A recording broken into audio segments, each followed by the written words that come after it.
मुंबईतला बर्फीवाला पूल हा 50 मीटरपर्यंत तोडला जाईल अशी अधिकाऱ्यांनी माहिती दिलेली आहे। पालिका अधिकाऱ्यांनी बर्फीवाला पुलाच्या कामासाठी जवळपास 100 कोटींचा खर्च अपेक्षित आहे।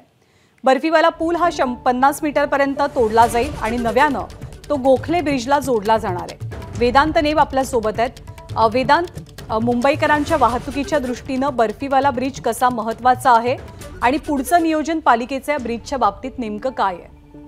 ज्ञानदा, आपल्याला माहिती आहे 26 फेब्रुवारीला गोखले पुलाच्या पहिल्या टप्प्याचं उद्घाटन करण्यात आलं आणि हा गोखले ब्रिज सुरू करण्यात आला आणि जेव्हा हा गोखले ब्रिज सुरू करण्यात आला तेव्हा हा ब्रिज बर्फीवाला पुलाला आधी जोडण्यात आला होता आणि अपेक्षा सर्व मुंबईकरांना अशी होती, खास करून पश्चिम उपनगरात जे प्रवास करतात, की जेव्हा हा गोखले ब्रिजचा पहिला टप्पा सुरू होईल तेव्हा हा बर्फीवाला पुलला गोखले ब्रिज जोडला गेलेला असेल। मात्र बांधकाम करतानाच रेल्वेच्या नव्या धोरणानुसार गोखले ब्रिजचं बांधकाम करताना त्याची उंची वाढवण्यात आली होती आणि त्यामुळे आता बर्फीवाला ब्रिजच्या दिशेला गोखले ब्रिजचा जो उतार आहे तो अतितीव्र उतार आहे, त्यामुळे तिथे जोडणं अशक्य असल्याचं BMC अधिकाऱ्यांचं म्हणणं आहे आणि त्यामुळेच आता जो बर्फी ब्रिज आहे जो गोखले ब्रिजच्या दिशेनं येतो तो आता 50 मीटर तोडण्याचं काम केलं जाणार आहे आणि त्यासाठी 100 कोटी रुपये खर्च येणार आहे।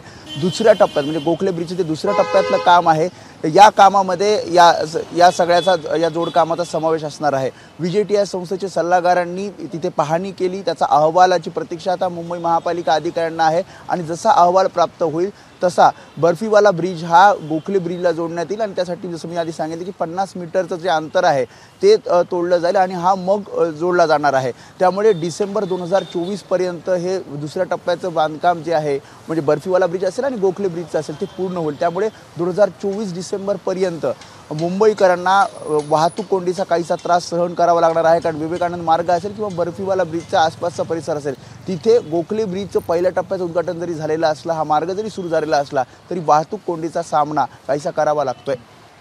ज्ञानदा, धन्यवाद वेदांत या सगळ्या माहितीबद्दल। ABP माझा, उघडा डोळे बघा नीट।